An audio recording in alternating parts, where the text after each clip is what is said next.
So I am a affiliate clinician to the Amen Clinic, and I am certified as a brain health professional.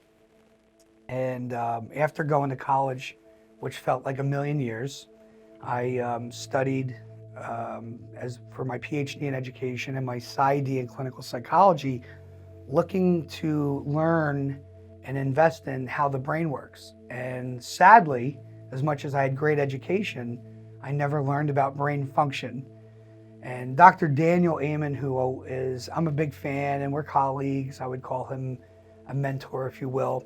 I saw him on TV randomly one day and heard his testimony about brain and gut health and thought, this is exactly what I want to learn. It was only a few months later, I had a client who was a ex-professional football player, and everyone assumed that he had concussion damage.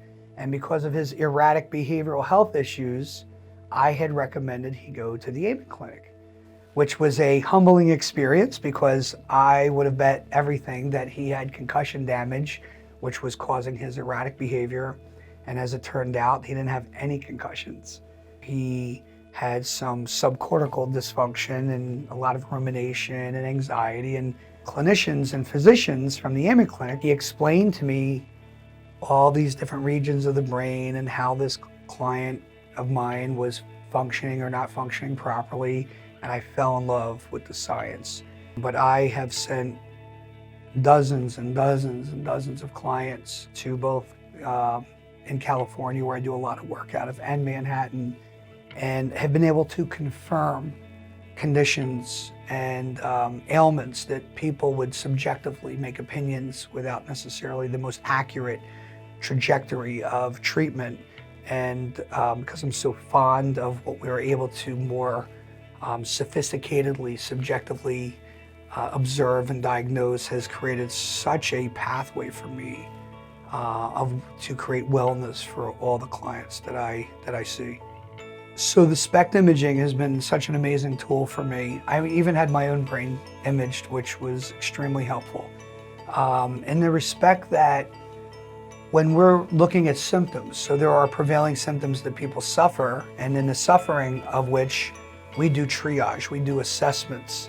And you know, in a very sincere testimony, I would like to say, for years, I was, guessing about what I perceived would be the causing precursor to a number of symptoms. I use other doctors, I've psychiatrists for years, neurologists, etc., trying to investigate the same, but they had the same assessment procedures I did. You ask your patient a question, they give you an answer, and you're trying to measure it up to a symptoms checklist.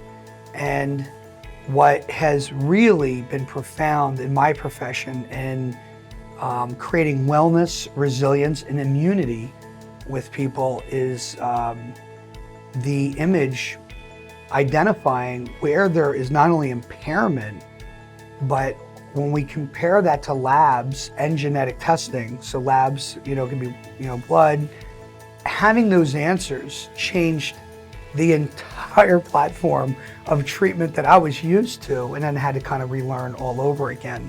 I would tell you what is, so the Amen Clinic has a great model for supervising and managing and navigating the logistics behind the clinical care that we get from the initial pictures, right? Those initial assessments that we partake when people first come to us.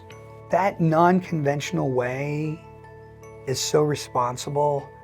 It's a little bit frustrating because I think everyone should be doing it that way, and I know I'm a bit biased because it's very dear to me. With I'm an affiliate. My mother, and my sister were successful clients here, but it's really the most responsible way about getting to the bottom of what's causing the illness versus just chasing the symptoms to the illness, because we want our people to get better responsibly as quick as we can without any spontaneous recovery, which is going back to where they were, overnight, and then going back into a crisis. I think that's what really grabs my zest and my attention the most about working with the Amen clinics.